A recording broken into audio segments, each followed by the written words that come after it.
when you describe a culture of people who, at its core, technologically are anti-establishment, what happens when that kind of gets rolled into the fold of the establishment? So I think Donald Trump's embrace of cryptocurrencies and Bitcoin especially is incredibly cynical. I think it is a politically calculated move.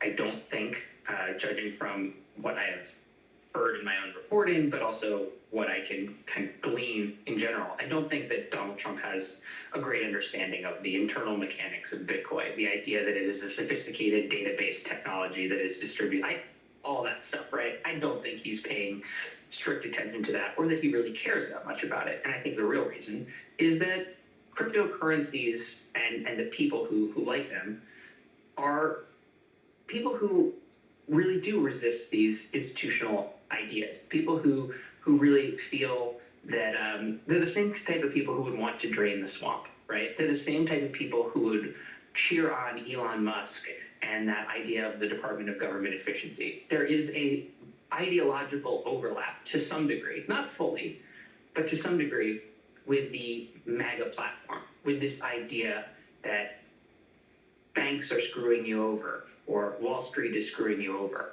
and to sort of take control in this own way and work in a financial system that doesn't include those people. I think he saw a huge constituency overlap there with crypto and decided, there are some people, especially people who've made their fortunes in this, who are single issue crypto voters.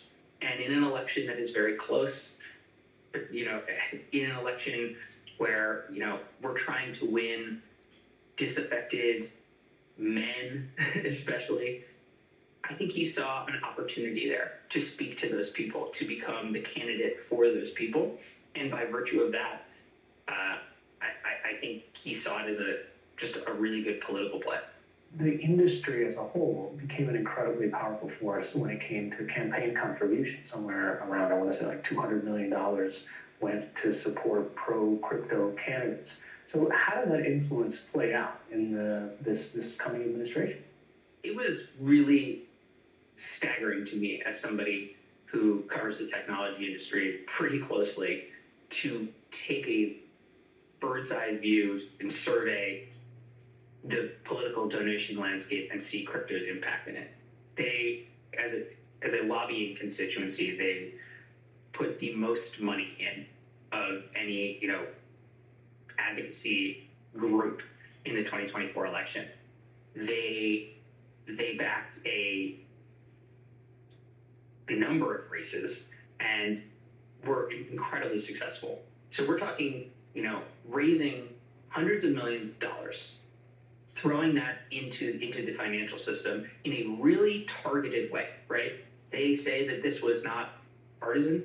They backed Democratic candidates. They backed Republican candidates. The only issue was you had to be pro-crypto. And I think in certain races too, especially some smaller races, people were not prepared for the influx of money that their opponents were getting.